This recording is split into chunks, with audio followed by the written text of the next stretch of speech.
Hello students. आज मैं आप लोगों के साथ हूँ एक आईआईटी जेई 2009 का क्वेश्चन आप लोगों के सामने डिस्कस करूंगी मैं।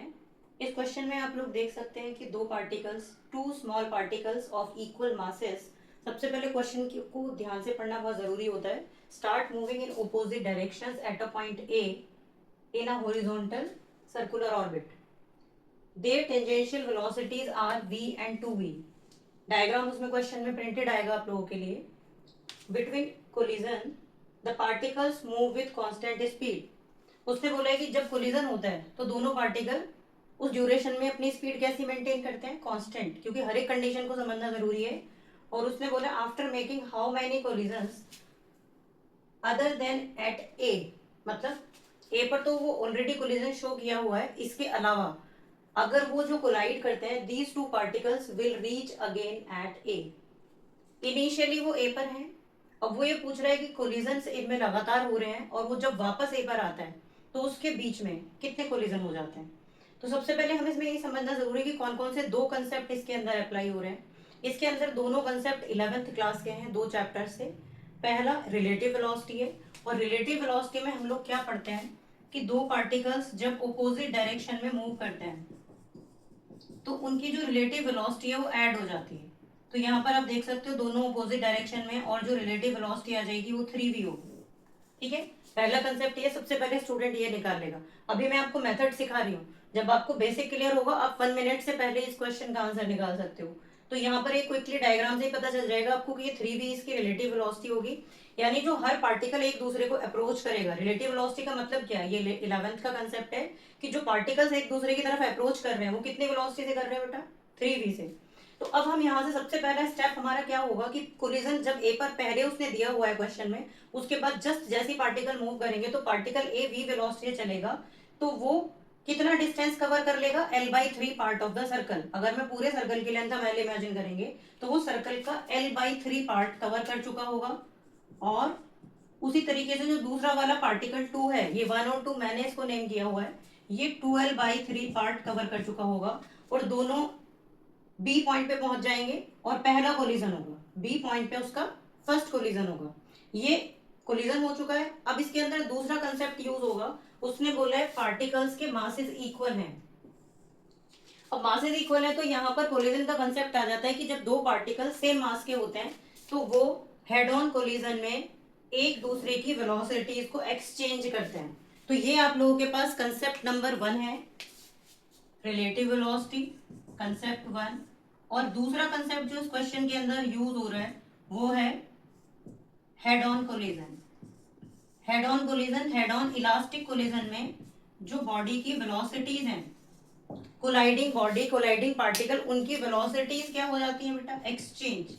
ये सब वो की पॉइंट है जो आप जब 11th के टॉपिक्स पढ़ते हैं, चैप्टर्स को पढ़ते हैं, तब उस टाइम पर ये कंसेप्ट हम डिटेल में पढ़ते हैं। तो यहाँ पर ये डायरेक्ट अप्लाई हो रहा है। तो जैसे जस्ट पार्टिकल बी पर दोनों पहुंचेंगे, पहला कोलिजन होगा, तो वो दोनों अपनी वेलोसिटीज को क्या कर लेंगे बेटा, एक्सचेंज कर लेंगे। और एक्सचेंज ये दूसरा इंपॉर्टेंट कंसेप्ट है जो आपको सही आंसर तक लेकर जाएगा, वेलोसिटी एक्सचेंज। तो अब इस टाइम क्या होगा, जो पार्टिकल 1 है वो 2v वेलोसिटी एक्वायर कर लेगा, और पार्टिकल 2 कितने एक्वायर कर लेगा, v।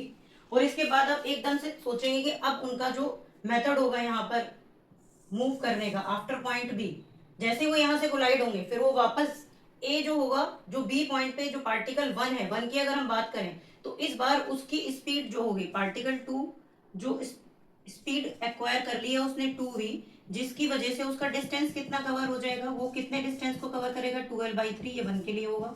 और 2 कितना कवर करेगा, l/3। इसका मतलब फिर नेक्स्ट कोलिजन होगा यहाँ पर, किसी एक पॉइंट सी को हम इमेजिन कर लेते हैं, ए के रेस्पेक्ट में पार्टिकल 1 यहाँ पहुंच जाएगा, 12/3 डिस्टेंस कवर कर लेगा, और दूसरा पार्टिकल कितना कवर करेगा बेटा, l/3।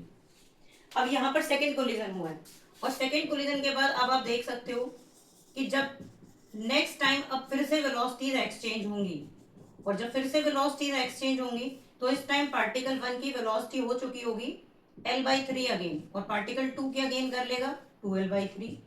और अगर हम इन दोनों को प्लस करें तो आप देख सकते हो कि ये पूरा सर्कमफ्रेंस कंप्लीट हो गया है, l/3 प्लस कितना हो गया बेटा, l/3 प्लस 2l/3, यानी पूरा सर्कमफ्रेंस कवर हो चुका है l। इसका मतलब तीसरा कोलिजन जैसे ही होगा, जो थर्ड कोलिजन होगा, वो दोनों पॉइंट्स, दोनों पार्टिकल्स ए पॉइंट पर पहुंच जाएंगे। कहां पहुंच जाएंगे? ए पॉइंट पर।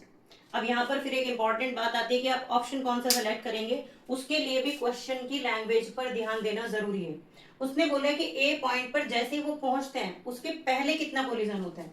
तो आप देख सकते हो ए पॉइंट पर पहुंचते ही थर्ड कोलिजन होता है, बट उसके पहले जो कोलिजन होंगे वो दो होंगे, यानी कि इसका सेकंड ऑप्शन करेक्ट होगा। पहला कोलिजन बी पॉइंट पर मैंने आपको शो किया है, दूसरा कोलिजन सी पॉइंट पर। मैंने आपको समझाने में, यहाँ पर एक्सप्लेन करने में टाइम लगाया है, लेकिन जब आपको अच्छे से सारे कंसेप्ट क्लियर होंगे तो आप क्वेश्चन को देखते ही समझ जाएंगे कि कौन कौन से दो कंसेप्ट यहाँ पर अप्लाई होंगे, और उनको फिर आप वन बाय वन अप्लाई करके दोनों आंसर्स निकाल सकते हो। साथ में लास्ट फाइनल ऑप्शन सेलेक्ट करने से पहले भी ये ध्यान रखना है कि आप लोगों को कोलिजन ए पर आने वाला कोलिजन बताना नहीं है, ये बताना है कि उसके बीच में कितने कोलिजन हुए। क्योंकि एक सबसे बड़ी प्रॉब्लम क्या होती है कि स्टूडेंट जब प्रैक्टिस करता है तो वो क्वेश्चन तो सॉल्व कर लेते हैं, वो लोग जो लगातार प्रैक्टिस कर रहे हैं, लेकिन सही ऑप्शन सेलेक्ट करने में अगर आप जल्दी करोगे तो आप गलत कर सकते हो, क्योंकि आप ऑप्शन बी ले सकते हो, तीन इसमें देख के तीसरा कोलिजन ए पर हो रहा है, बट इसका सही ऑप्शन बी होगा। ये आईआईटी जेईई के क्वेश्चंस की खास बात है, और यही खास बात एमसीक्यूज में भी होती है। तो अगर आपको 11th के कंसेप्ट को डीपली पढ़ना है तो मैंने अपनी 11th स्टार्ट कर रही हूँ मैं आप लोगों को अप्रैल से, और 12th ऑलरेडी मेरी स्टार्ट हो चुकी है, क्लास 12। क्योंकि जब आप एनसीईआरटी को डीपली पढ़ते हो या कंसेप्ट सारे डीपली आप लोगों को क्लियर हैं, तभी आप किसी भी कंपटीशन का क्वेश्चन हैंडल कर पाओगे। ये एक ऐसा तरीका है कि जिसमें अगर आप सोच रहे हैं कि आईआईटी जेईई और नीट के क्वेश्चंस के समुद्र में उतरने से पहले आप लोगों को बेसिक्स की गहराई में जाना पड़ेगा, जिसमें मैं आप लोगों की हेल्प करने के लिए हूँ।